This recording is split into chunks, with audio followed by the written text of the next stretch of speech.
welcome back to Chloe Avalon. I can actually see my breath here. Is that cool out here? But I wanted to do just a little sit-down chat with you this morning before I go on with what I'm doing for the day. But I already got the school started, and then I also got my laundry started, and I also got some squash baking in the oven. I want to make some pie out of it and hopefully can the rest of it. It's a Hubbard squash. I've never had that before, but I guess it makes really good pie.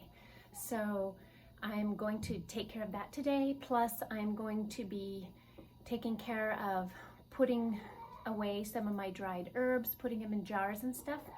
But what I wanted to do here with you right now and just tell you a little bit how life has changed since the last video I put out.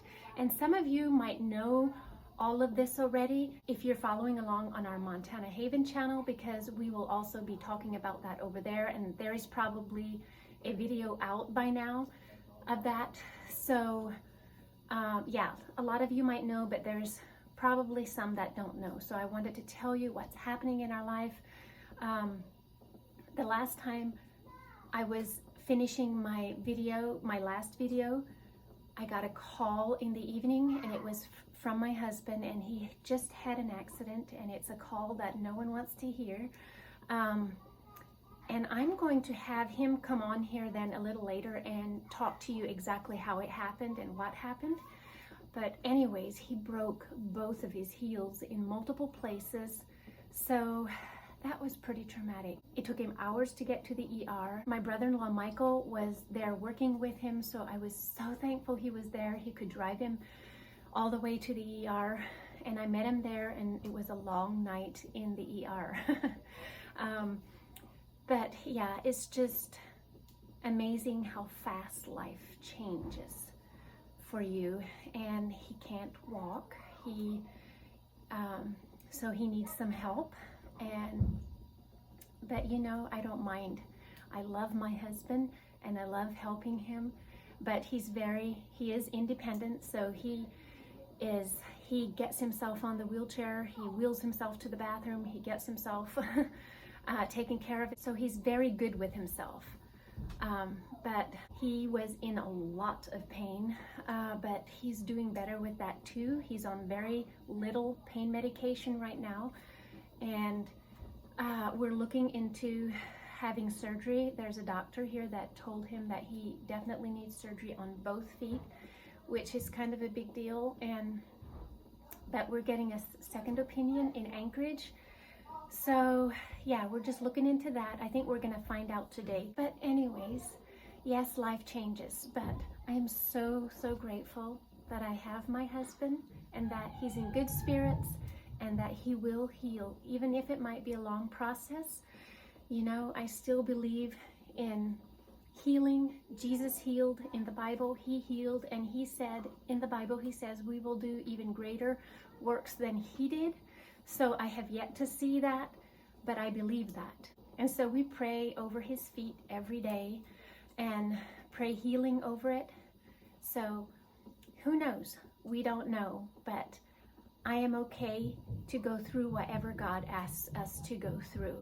And I want to learn all that I need to learn in the process. Everything that God wants to teach us through this, I want to learn. And he teaches us perseverance through this if we let him. You know, we could get bitter and think, why doesn't he do something? Why doesn't he heal faster? But I keep telling God that I don't want to get bitter. I want to keep my heart soft, and I want him to keep my heart soft, and I want to learn everything that I need to learn. So yeah, this is just what happened, and we are choosing to walk in joy no matter the circumstances, even though some days and nights are harder than other times. And not to say that we don't have down days, you know, where we are emotionally having a hard time. But for the most part, we are trusting in God. And here in a bit, I'm going to go in and I'm going to have Joas kind of share with you about what actually happened. Okay, I'm back in here with my hubby, and I want him to explain to you what actually happened. Well, so some of you I know watch Montana Haven, and I just want to say thank you, first of all, for doing that. Yes. And so forgive me if it's redundant, if you've seen it before, but maybe it's embellished on this story or the next one. But anyways, yeah, what happened? So, I've been doing this all my life, and I'm 43 at the moment, and I started in my dad's construction business, or building log homes, when I was, my first memory is 6 years old, when I was out peeling logs. I ran the crane full-time when I was during the summer and evenings after school when I was 9 years old. And just so my whole life I've walked on logs, I've built log homes, I've been in all kinds of situations. I've never fell, I've never really hurt myself to any extent. I've never broken a bone in construction. It's always been, I try to be really safe from my perspective. I'm always, mindful of power saws, power tools with my fingers. And, yeah, he is. And that, so, it just, after 43 years, I guess finally something happened. But basically, we were, at the end of the day, it had rained all day. It was a really miserable day. I actually had boots on, so I didn't have as good a footing. I think that was the biggest thing that I normally would have with shoes. They were, they just don't fit your feet as good.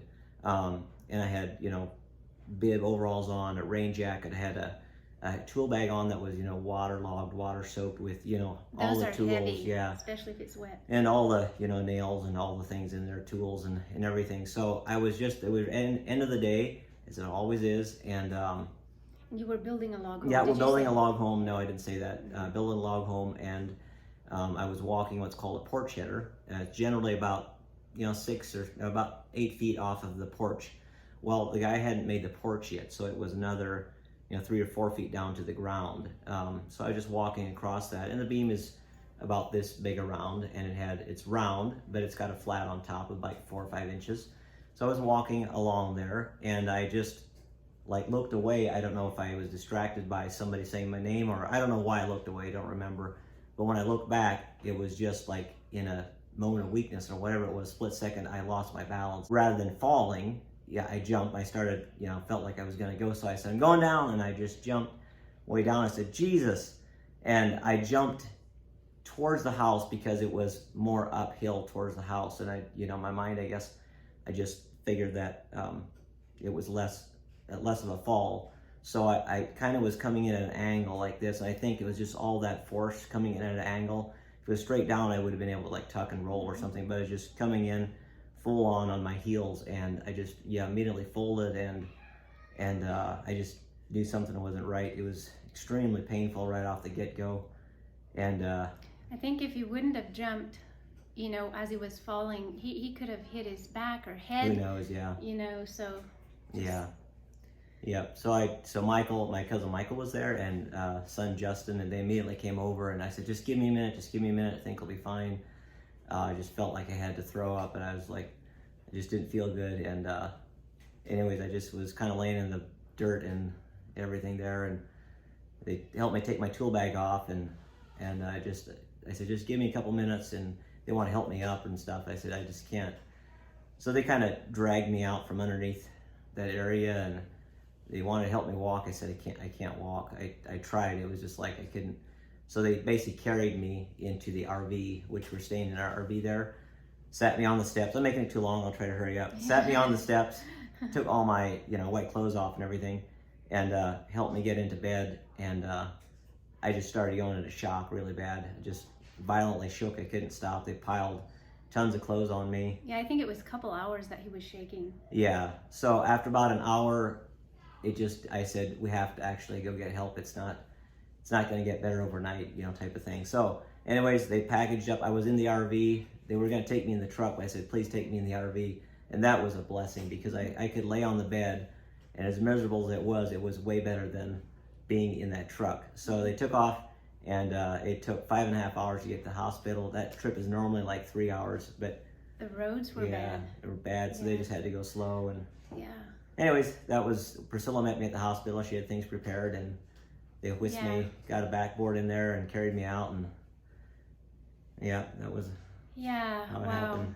Just couldn't believe that happened. Yeah.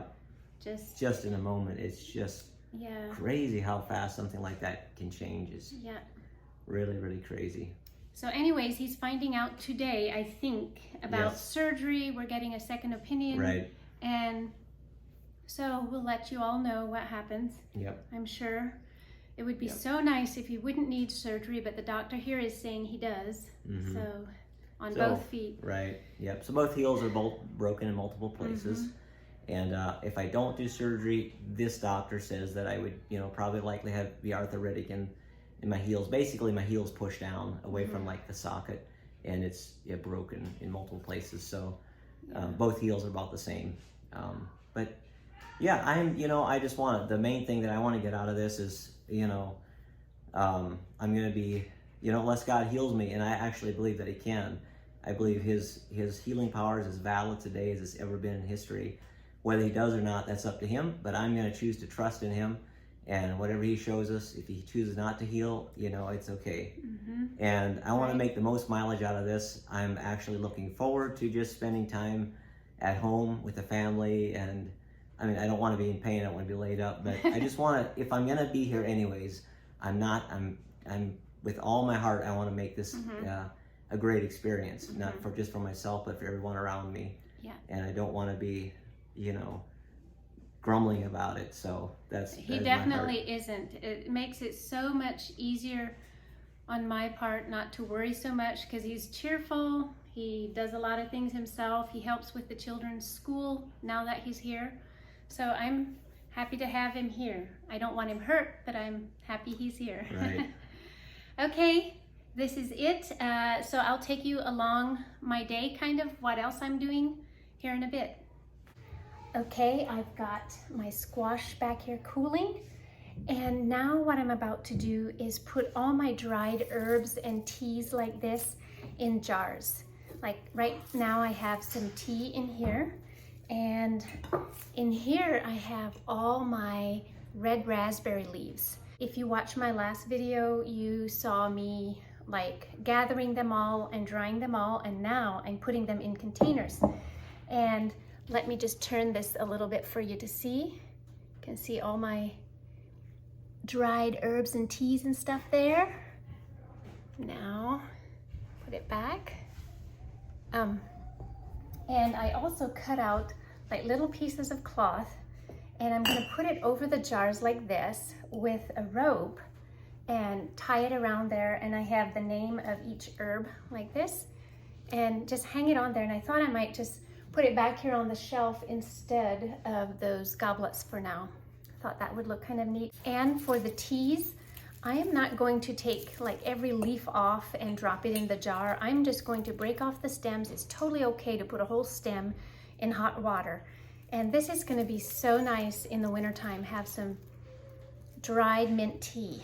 And I also have some chaga tea. We have a lot of chaga, which is a mushroom that grows on birch trees. It's like hard as wood, but you just put little pieces in your water and boil it for like, I don't know, an hour or two, and just look up the benefits of chaga. It's really good. So we have that tea, plus we have this tea, plus I have some raspberry leaf that I'm gonna put in too. It'll be nice for the winter time.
All right, we got the herbs done, and now we are gonna start with this squash.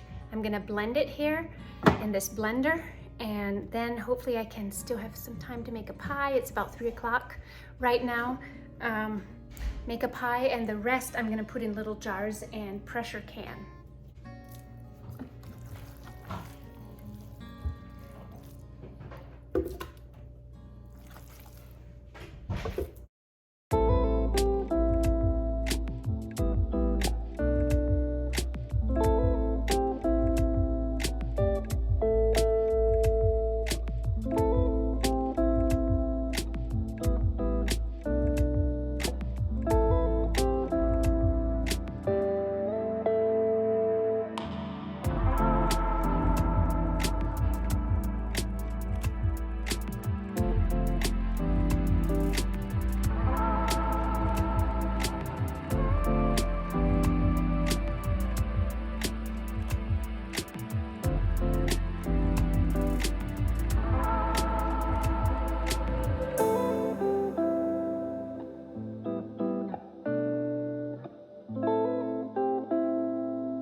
Okay, I've got 7 pints in this little pressure canner, and I'm going to process them for about 55 minutes, and then they'll be done.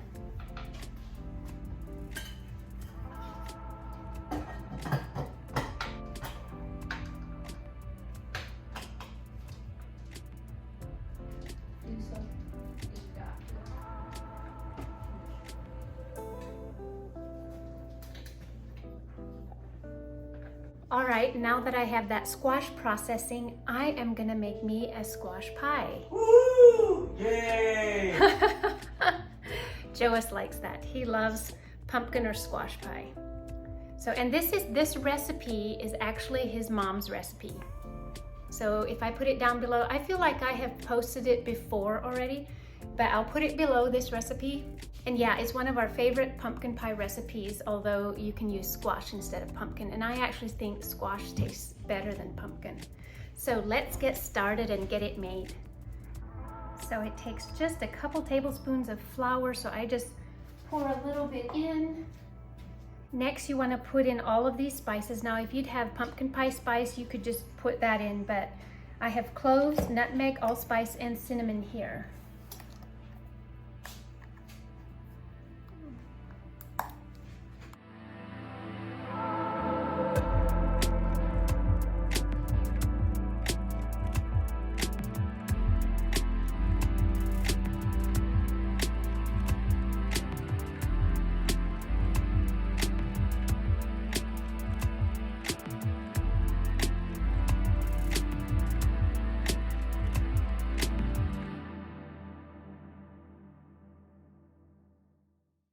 Next, we put in the sugar, and then we Mix it together.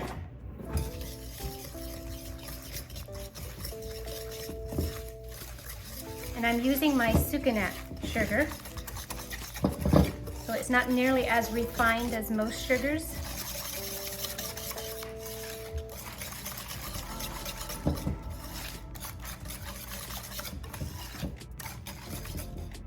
Then we put in the egg yolks and milk.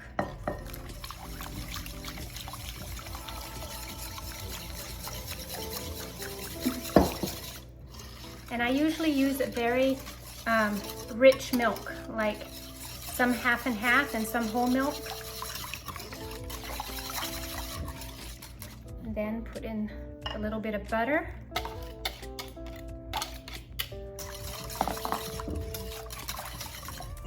And I also add vanilla. This is some homemade vanilla, and it doesn't ask for it, but I usually add some because I just think it gives it a good flavor. Then I also just put in a tiny pinch of salt. It doesn't ask for that either, but I always like to add just a little bit of salt to my desserts. Then last is these egg whites that I just slightly beat, just kind of softly like that.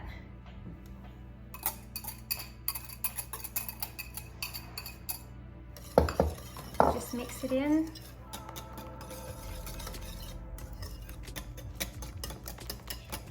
And that looks good. And now we're ready to pour it in the pie.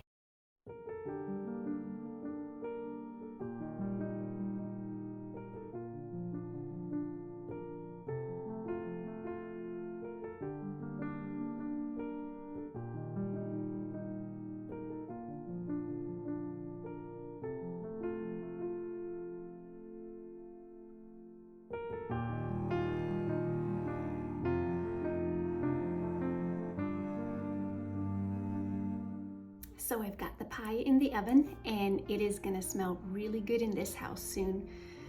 I'm looking forward to having pie tonight. And I think I'll also make some salmon, bake some salmon, maybe some fried noodles or some rice to go with it, some salad maybe. Justin and Ethan are on a job, so they're not here, but I'll make dinner for the rest of us. And in the meantime, while I'm waiting on the pie, I wanted to show you my small lemongrass order that I got in. And those of you who don't know, lemongrass is a clean skincare, makeup, hair care company. And I just get all my products from them, everything I get from them. So I always love getting a new order in. And one thing I did get was some foaming liquid soap. And I got an apple kind and a fall festival. I got 2 apples because I wanted to try these. I haven't tried the apple yet. So let's smell them. I'm going to put a little bit of foaming. That definitely smells like apple, like a sour apple. Now my hands are soapy. I need to go wash them, just a minute. Okay, I brought a rag back with me because I want to try this too. And this is the Fall Festival one. And I have the room spray in Fall Festival. So let's try it. Oh, this smells really good. This smells like, you can really smell vanilla. And then there's like cinnamon, and I know there's rosewood oil in here too. I'm not sure how that's supposed to smell, but it smells really warm and cozy. That's how it smells like. So I'm not sure which one would be my favorite. I really like them both. I really like them both. By the way, they have a really nice fall collection like this right now, if you want to check that out. And then I also got a few makeup products, and I love their makeup because one reason, or the main reason, is that it's all natural. And this is what I get to contour, like just right under my cheekbones, and it is in the color Caramel Matte. It's a really pretty color. I think it's just right for me. And then for my blush, I get the Hibiscus. It's just about the perfect shade for me. I can also use some of the other shades, but I really like the Hibiscus blush. And I needed both of these. Then I also just got me some more matte primer and liquid foundation, and I got it in Fawn. Now in the summertime, I usually get it in Maple, but in the wintertime, I get it in Fawn, and they're pretty similar, but this is slightly lighter. So this is what I use for my foundation, and I use this primer. If you use a primer, the foundation goes on so much better, so much more smooth, and it doesn't look flaky. So that's actually all I got for this time. I want to remind you that towards the end of every month, I'm doing a free product giveaway. And last month I had 3 winners. Sometimes I don't know how many winners I'm going to have. I had 3 winners, and they all had well over $200 worth of free product that they got in Lemongrass Spa. And the way to enter is to go in my link down below that I have below and shop on Shop an Event, which is my open event, and which is very easy. It's usually up on top there. Just shop an event, and there's my event, and you shop on there, and you just order something you would like to try if you've never tried it, and you will be automatically entered into my drawing for the end of this month, which will probably be sometime next week. So I'm really looking forward to that. Okay guys, so the pumpkin pie is all done, and I'll have the recipe down below for you. I think it takes about approximately 45 minutes to bake, something like that. And you just want to make so that maybe the center is still just slightly, jiggly, just slightly, not a lot. Everything feels pretty firm except maybe for the middle just slightly, and then it is done. So we're going to put some whipped cream on here and have it for dinner. And you can see back here are my squash that I just canned. And I think I might have said pumpkin pie, but I meant squash pie. So you all, this brings us to the end. So I just bless you and wish you all a wonderful week, and we will see you on the next video.